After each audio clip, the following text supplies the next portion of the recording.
Hi there, welcome to Appy Chips YouTube channel. I am Amberjan and today we will learn how to install this app on Mac using Homebrew, which is also popularly known as simply Brew. But before we get started, let me answer some frequently asked questions first. To start with, what does a package manager like Homebrew does? Well, a package manager lets you install, uninstall or repair apps on your Mac.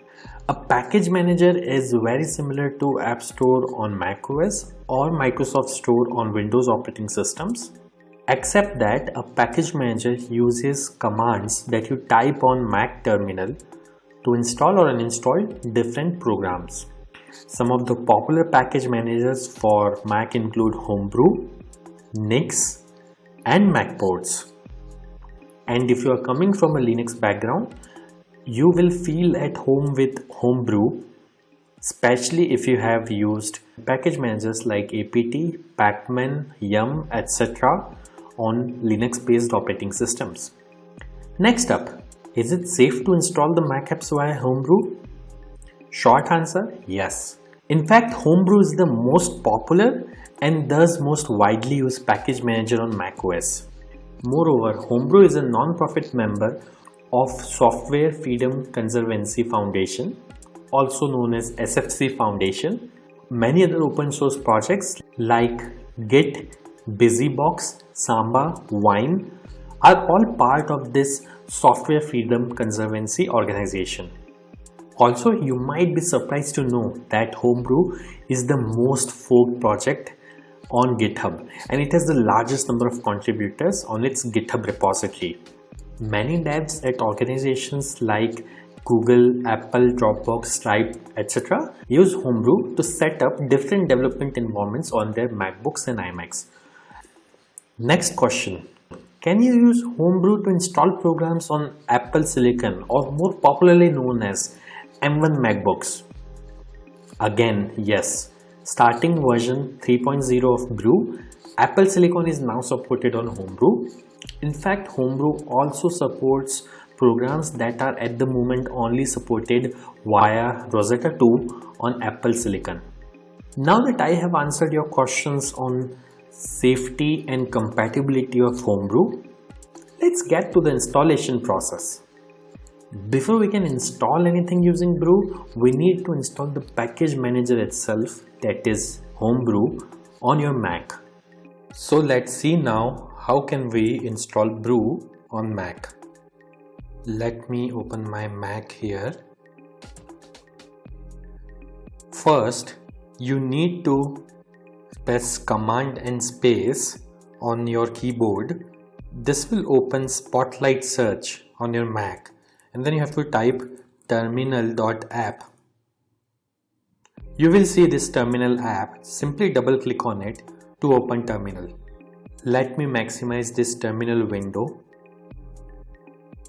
Now we need to copy paste the command to install Homebrew from the Brew website. So open your web browser and simply go to the website brew.sh. Once you are on the website, you will see this section called Install Homebrew, which has a command that you can simply copy by clicking on this button over here. Once it is copied, you have to go back to terminal, right click, paste. Now that the command is copy paste over onto this terminal, press enter. This will start Brew installation. Now it is prompting me to enter my user's password on Mac. I am going to type the password now, but it won't be visible on your terminal. Once you have entered the password, simply press enter, and if the password is correct, the script will continue. Now it is saying press return to continue the installation. I'll press enter here, and this will start the installation of Homebrew on my Mac. Let's wait for this to finish. As this message here says, installation successful. So that's it. Brew is successfully installed on your Mac now. Now before we proceed, I would like to highlight that Brew collects anonymous usage data via Google Analytics. As you can see on this page, if you want to opt out, you can simply run this command brew analytics off and press enter, which simply disables the anonymous usage data collection on your Mac. Now let's update the package database locally by pulling the metadata of the latest packages on a local map from the central brew repository. This should typically take less than a minute to complete depending on your internet connection speed. To do so, simply type the command brew update and press enter.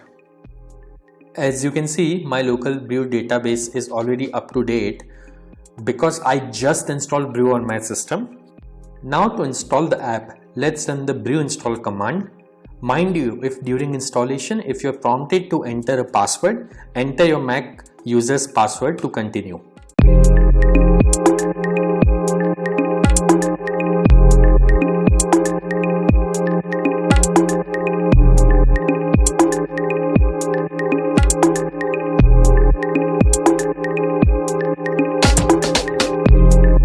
That's it. The installation was successful.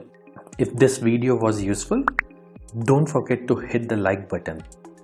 And if you faced any problems during the installation in this video, please leave a comment below and somebody from AppyChip team will reply back to you. If in future any app installed using brew stops working, then you can simply reinstall it using the command brew space reinstall space the name of the program. For example, I'll try to reinstall this program called Hello, which is already installed on my system. As you can see, it is downloading the program and it says reinstalling Hello, and now Hello is successfully installed. And if you want to uninstall any app installed using brew, simply run brew space uninstall space the name of the program. In this case, I will try to uninstall the program Hello, which is already installed on my system. As you can see, within a few seconds, it says the program is successfully uninstalled.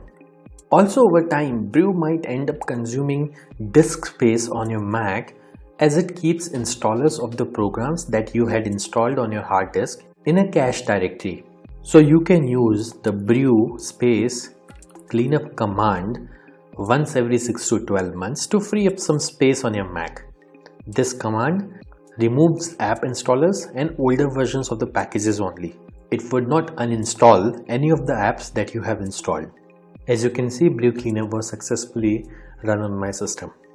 So do subscribe to our channel as we have tutorials for installation of over 9,000 programs on Mac, which will come handy. If you need to install other apps on Mac in future, chances are that we have got it covered already.